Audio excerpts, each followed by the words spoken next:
Libyan rebels claim they are in control of most of the country's capital, Tripoli. Two of Gaddafi's sons are arrested, with some reports suggesting the leader himself is in a specialist heart hospital in a town 14 kilometers east of Tripoli. Following a night of chaos in the capital, crowds were seen in the city's central square with people waving revolutionary flags. Now we cross live to journalist Mahdi Nazemroaya, who is in a hotel in Tripoli where foreign journalists have been obliged to stay during the conflict. Mahdi, thank you for being here with us this morning. Now you have been trapped, as most journalists, in the hotel. So tell us what's it been like for you. Were you threatened over the night? Well, I got fired at the start of the day while I was putting signs saying press. I made signs and put them in the front of the hotel. They fired the hotel. They have snipers. We all feel threatened. It's less now than before, but if the rebels get here, a lot of us feel very insecure about that. What is the situation there now? What is it like now? Do you hear any gunshots outside of the hotel? Yes. We haven't stepped outside because of snipers, but there's been looting in the hotel. Right now, I'm in the Libyan Media Authority's office, which is basically you need permission to be in here. I took the liberty to come in here to show you the looting. So you can see the projector up there was taken, and you can see the ladders that they put. They've been going through the rooms of people, even the looters, young men.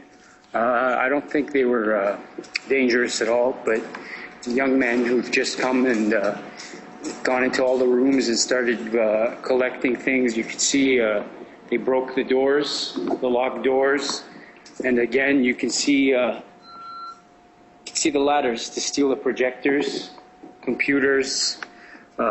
This has happened in various offices here. I want to also point the fact that the foreign journalists immediately went into these offices because the files kept on them are kept here. The files on all of us visiting Libya are kept here. And they immediately took the chance to come in here and to take the files, basically. And they weren't happy about it either. And I overheard them speaking about the files, which involves emails from, I think, one of the BBC gentlemen named Roger.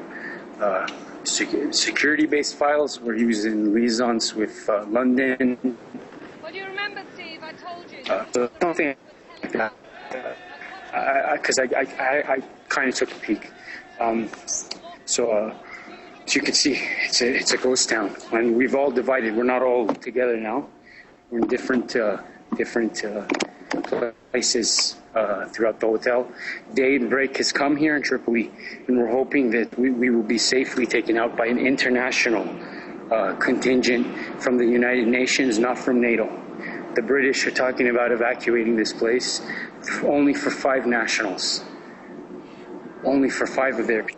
Not the rest of us. Mahdi, I understand that the situation is very volatile at the moment from what you're saying, but can you tell us if you perhaps hear what's happening outside? Do you hear any gunshots? Do you hear any people there at all? What's been going on?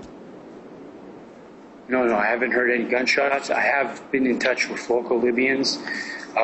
They are telling me that don't count on things being over. The media here, I have to be honest with you, they deliberately scared us a couple times. They took the opportunity to do a photo shoot with us all panicking. Like,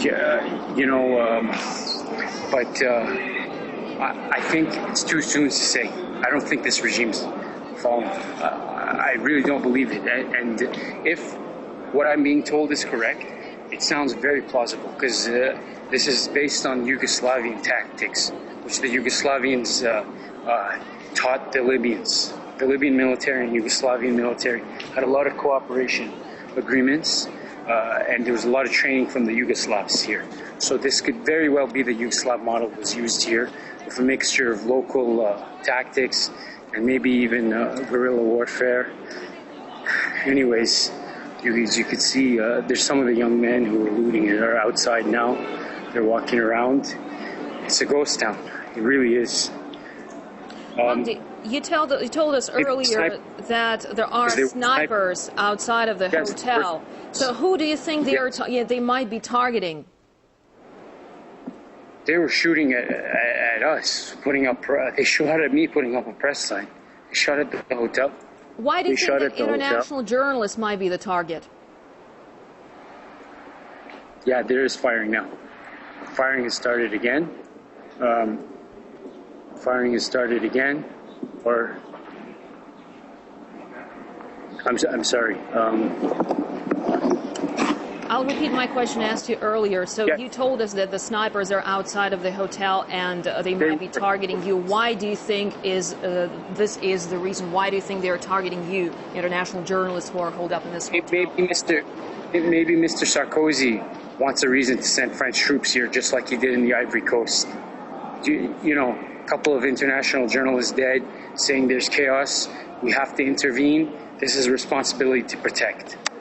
Mr. Sarkozy and his cabinet could easily say that, so can President Obama and Prime Minister David Cameron.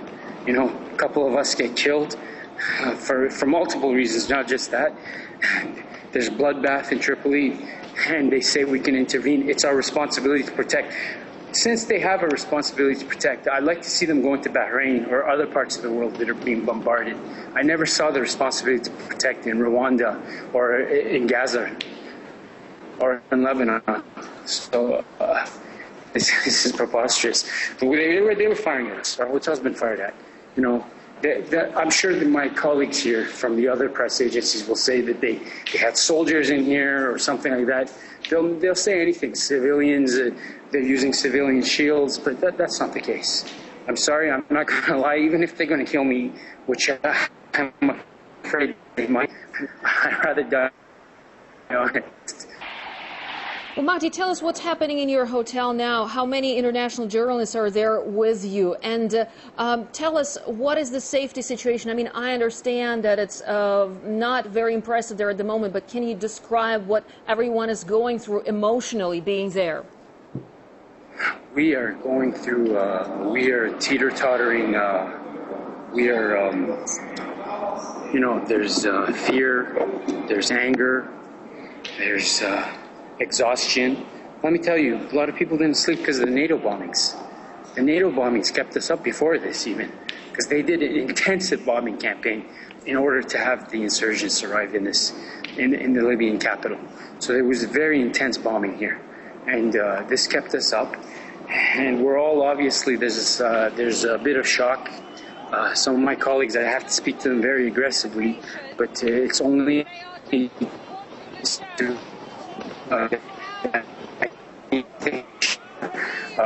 several of us are really afraid for our lives because of the positions we have on this war and our opposition to NATO intervention in a sovereign state. This is illegal. This is a war of aggression. It was not a defensive war whatsoever.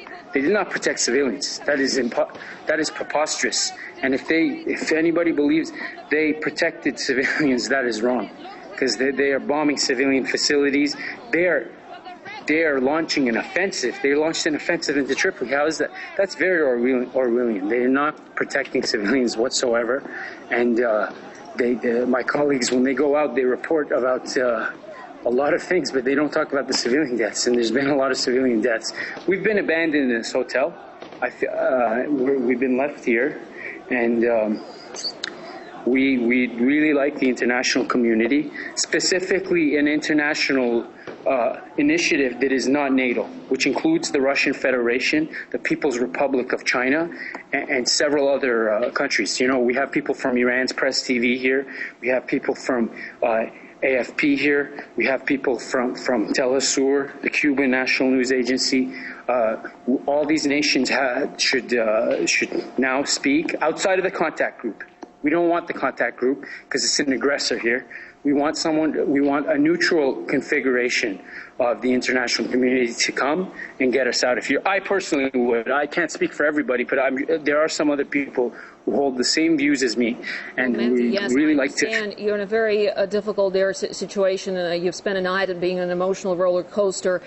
And we will, of course, be crossing back to you for more updates. But thank you very much indeed for bringing us what you could, being in those circumstances there, Mahdi Nazemroaya, in a hotel in Tripoli, where most of the international journalists are at the moment. And thank you very much for showing some of the pictures there and what the looters have done to the hotel. Thank you very much indeed, and stay safe if you can. Mahdi Nazemroaya there joining us from Tripoli.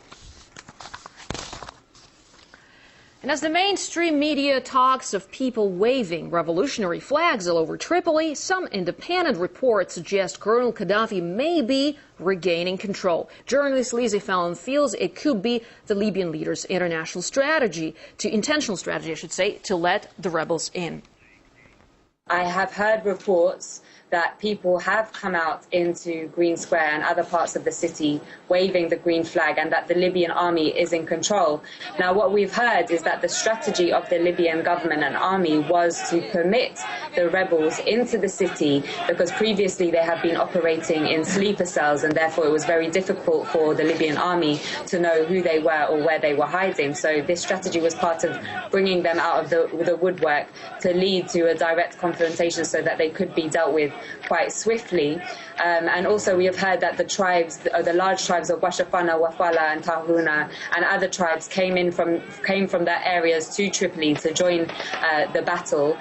We have also heard that Gaddafi was in Green Square with the people there.